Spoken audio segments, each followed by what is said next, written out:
இரவில் நின்று வணங்கக்கூடிய தொழுகை பிரதானமானது. இரவில் எல்லாரும் தூங்கிட்டு இருக்கும்போது நாம் மட்டும் எந்திரிச்சு அல்லாஹ்வை வணங்குறது இருக்குது. சுப்ஹானல்லாஹ், அதில் கிடைக்கிற இன்பம், டேஸ்ட்டு, அதில் அல்லாஹ்வோடு நம்ம பேசுகிற அந்த உரையாடல், அல்லாஹ் நமக்கு உடனுக்குடனே பதிலளிக்கிற, கீழே இறங்கி அல்லாஹ் என்கிட்ட யாராவது ஏதாவது கேட்குறீங்களா கொடுக்குறேன், யாராவது பாவம் மன்னிப்பு கேட்குறீங்களா, என்ன பாவமாக தான் நான் மன்னிக்க தயாராக இருக்கிறேன், உங்களுக்கு பாதுகாப்பு வேணுமா அதையும் தாரேன் அப்படின்னு சொல்லி அல்லாஹ் கேட்குறானே. இந்த நேரத்தில் நம்ம நின்று தொழணும். ஸல்லல்லாஹு அலைஹி வஸல்லம் அற்புதமாக சொன்னாங்க, மக்களே சலாம் சொல்வதை பரப்புங்க, உறவினர்களோடு ஒட்டி வாழுங்க.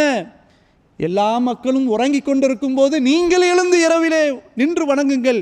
இப்படி நீங்கள் செய்வீர்களேயானால் சொர்க்கத்திலே நீங்கள் நிம்மதியோடு நுழைவீர்கள் என்று சொன்னார்கள் ஸல்லல்லாஹு அலைஹி வஸல்லம். அப்போது நமக்கு அந்த பாராமுகம் அலட்சியம் இருக்கக்கூடாதுன்னு சொன்னால், இரவில் அது கொஞ்ச நேரமாக இருந்தாலும் சரி, ஃபஜ்ருக்கு முன்னாடி கொஞ்ச நேரமாக இருந்தாலும் சரி, அந்த ஒரு பழக்கத்தை என்ன செய்ய வேண்டும், ஏற்படுத்தி கொள்ள வேண்டும்.